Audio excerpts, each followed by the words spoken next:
বাজার থেকে জাম্বুরা নিয়ে এসেছি। ইয়া মোটা মোটা বড় বড় সাইজের, দেখতে একটু সুন্দর না, দেখি ভালো হয় কিনা। আর এনেছে বাঁধাকপি, দেশি টমেটো, এনে নিজেই কেটে নিচ্ছে, মানে ভালো হয় কিনা দেখার জন্য। আর দেখেন কত মোটা, তবে মাশাল্লাহ ভালো হয়েছিল, লাল টুকটুকে একদম রসালো, খুবই মজার হয়েছিল। আর এদিকে সকালে নাস্তা খাওয়ার পর দুপুরের জন্য রান্নার জন্য রেডি হয়ে গেলাম। হ্যালো, আসসালামু আলাইকুম ইব্রাহিম, ওয়েলকাম জানাচ্ছি আমার কিচেনে। আলু টমেটো নামিয়ে নিয়েছি, আর এই যে বোয়াল মাছও নামিয়ে নিয়েছি। আজকে হবে আলু টমেটো দিয়ে বোয়াল মাছের ঝোল। একটা মাছ আনার পর একটু গ্যাপ দিয়ে দিয়ে বিভিন্ন পদ্ধতিতে মাছটা রান্না করে দিতে হয়। প্রথমে মাছটা রান্না করে দিয়েছিলাম পেঁয়াজ, কাঁচামরিচ, ধনেপাতা দিয়ে, কাঁচা বাগার দিয়ে বোয়াল মাছটা একটু ঝোল করে, ভালো লেগেছে। আজকে রান্না করে দিচ্ছি টমেটো আলু দিয়ে বোয়াল মাছের এই ঝোল তরকারিটা।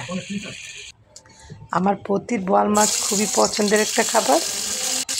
আর আমার মেয়ে মাছ খাবে না ওই রকম চিন্তা করে আমি আগে বাগে একটু গরুর মাংস নামিয়ে একটু ভেজে দিচ্ছি। গরুর মাংসের এই কাবাবটা মাংসের সব মশলা দিয়ে ম্যারিনেট করে রেখে দিলে তারপর ভেজে দিলে খেতে ভালোই লাগে। আমার মেয়ে ভাতের সাথেও খেয়ে নিতে পারে। আপাতত মাথা থেকে একটা চিন্তা দূর হলো, মেয়ের খাবারটা রেডি করে নিলাম।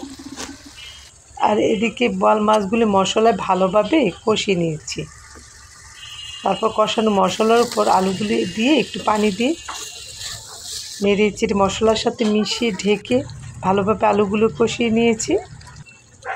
তারপর ঢেলে দিলাম মাছগুলি, হালকা কাঁচা জিরাও দিয়ে দিলাম, কেটে রাখা টমেটোগুলি দিয়ে একটু ঢেকে কষিয়ে নিলাম। কষানো শেষ, এখন পরিমাণে বেশি করে ঝোল দিয়ে তারপর কাঁচামরিচও দিয়ে দিলাম, নাগামরিচও একটা দিয়ে দিয়েছি। নাগামরিচ আমার খুবই পছন্দের। রান্নার মাঝখানে সবাই মিলে জাম্বুরার ভর্তাও খেয়ে নিয়েছি। আমার পতি বলে বোয়াল মাছের সরপরা তরকারি আর করকরা ভাত শীতের সকালে দারুণ খাবার। একদিন খেয়ে দেখতে হবে কারা কারা খেয়েছেন এরকম সরপরা তরকারি দিয়ে করকরা ভাত। সবাই ভালো থাকবেন, আল্লাহ হাফেজ।